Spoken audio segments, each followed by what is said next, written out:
sehingga kemudian disimpulkan dalam kaitannya dengan tindak pidana ya penembakan itu, maka peran yang lebih tinggi lah yang kemudian mendapat hukuman yang lebih tinggi juga. Tetapi pada dasarnya semua adalah bagian dari para pelaku yang ikut serta melakukan tindak pidana pembunuhan berencana 340 gitu ya.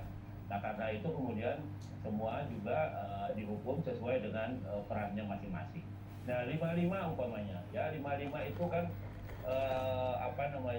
pasal 55 itu maksud saya 55 KUHP ya, perannya lebih besar ketimbang umpamanya 56. 56 itu pembantuan ya, kalau 55 itu penyertaan ya, jadi dia bersama-sama.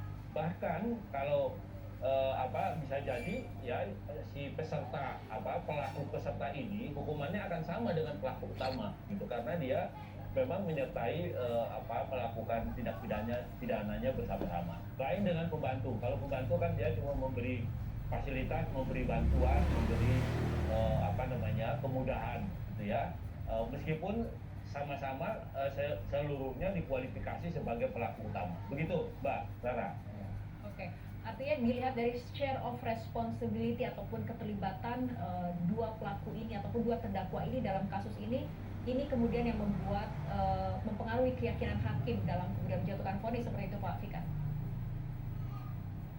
Betul. Jadi tadi share responsibility-nya, peran dan tanggung jawabnya dalam terjadinya satu tindak pidana. Itu yang saya kira diperhitungkan oleh majelis hakim. Karena memang logik saja gitu ya, sejauh mana kelihatannya majelis hakim tidak lagi menilai niat ya, tidak lagi menilai niat dari para peserta tindak pidana ini, pelaku peserta ini. Niatnya sudah ada ketika dia menyetujui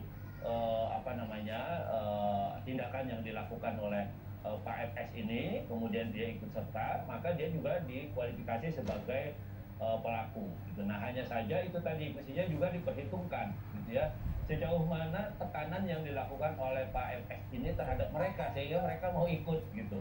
Mestinya kan mereka bisa mengelakkan gitu ya, umpamanya seperti RR ya, ketika RR diperintahkan untuk menembak Baradae itu, dia menyatakan dia nggak bisa, dia nggak kuat, meskipun dari latar belakang kepolisiannya dia memang polisi lalu lintas